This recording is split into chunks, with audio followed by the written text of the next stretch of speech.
मैं African union के अध्यक्ष को G20 के स्थायी सदस्य के रूप में अपना स्थान ग्रहण करने के लिए आमंत्रित करता हूं। इंडिया ने एक लंबा छक्का मारा है और वो छक्का इस तरह है कि जो अफ्रीका एज ए कॉन्टिनेंट है उन्होंने सारा घेर लिया।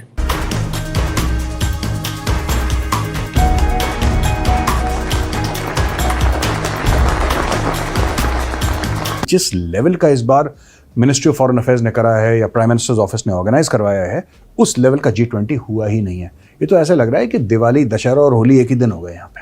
जे हालात है ना, इंडिया का भी वीजा लगे ना तो इंडिया भी जा सकती है। सुन लिया, इन्होंने कहा है हिंदुस्तान का वीजा भी लगा तो हिंदुस्तान भी चले जाएंगे। मैं हमेशा ये कहता हूँ पाकिस्तानी अपने भाइयों से कि देखें उनको चाय वाला मिला है, आप भी कोई समोसे वाला ढूंढ लें, कोई आप भी कोई फ्रूट वाला ढूंढ लें। पाकिस्तान सिर्फ अब नाम का रह चुका है, अब पाकिस्तान में पाकिस्तान वाली बात नहीं है।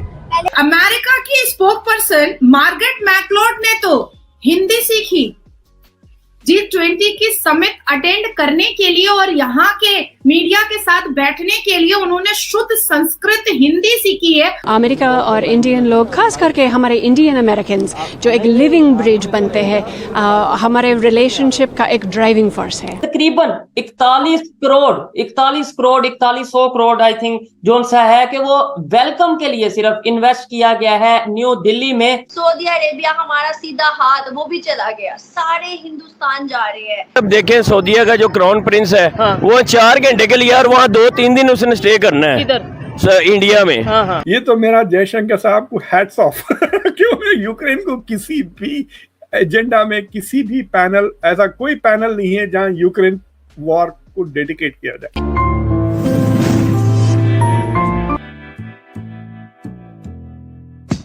नमस्कार दोस्तों, जैसा आपको मालूम होगा आज पहले दिन ही नरेंद्र मोदी जी ने एक और ऐलान कर दिया जिसे सुनकर के पूरा विश्व हैरान है, क्योंकि अभी तक जो G20 20 देशों का होता था अब वो 21 देशों का होगा। नरेंद्र मोदी ने मीटिंग के शुरू होने से पहले ही अफ्रीकी यूनियन के प्रेसिडेंट को 21वें सदस्य के रूप में G20 में शामिल करने की अपील की, जिसको लेकर के पूरा विश्व भारत के साथ सहमत दिखाई दिया और अब भारत ने G20 को G21 में तब्दील कर दिया। जिसके बाद अफ्रीकी यूनियन के प्रेसिडेंट काफी ज्यादा भावुक हो गया और उन्होंने नरेंद्र मोदी जी को गले लगाया। भारत की बढ़ती पावर को देखते हुए पाकिस्तानी मीडिया काफी ज्यादा हैरान परेशान है। तो चलिए दोस्तों, इस पर पाकिस्तानी मीडिया का रिएक्शन देखते हैं और अगर आपको यह वीडियो अच्छा लगे तो प्लीज चैनल को सब्सक्राइब जरूर करें।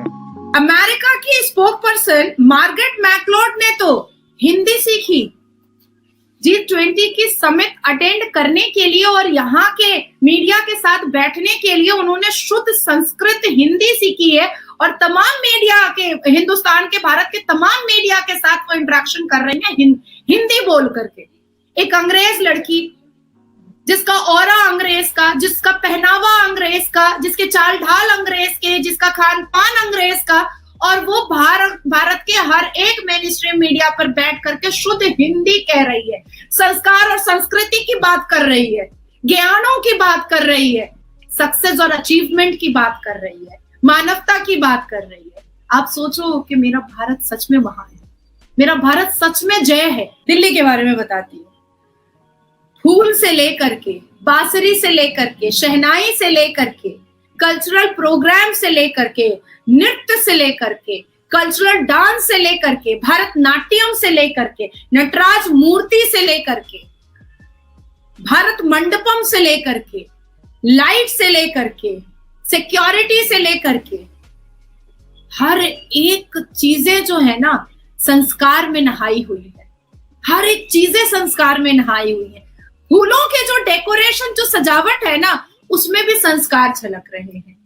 जब ग्रैंड एंट्री जो है वो विदेश से आए हुए मेहमानों का हो रहा है और हम अतिथि देवो भवा कह रहे हैं और हम कह रहे हैं केसरिया पधारो मारे देश, तो उसमें भी संस्कार झलक रहा है।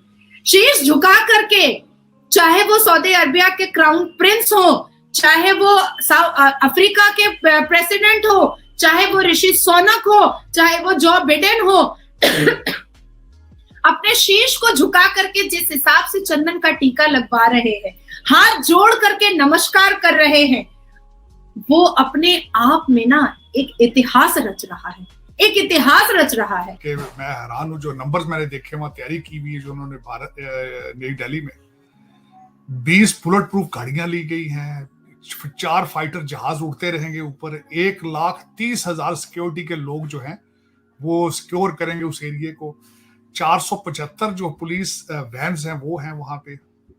अमेजिंग जो उन्होंने इसकी सारी तैयारी की है, इट्स अमेजिंग। मैं समझता हूँ it's a big honour for South Asia, it's no question about it. बल्कि इसके अंदर जो है कई पॉलिटिकल गेम्स भी जारी हैं, क्योंकि इसके अंदर काफी पॉलिटिकल टर्मोइल भी मौजूद है।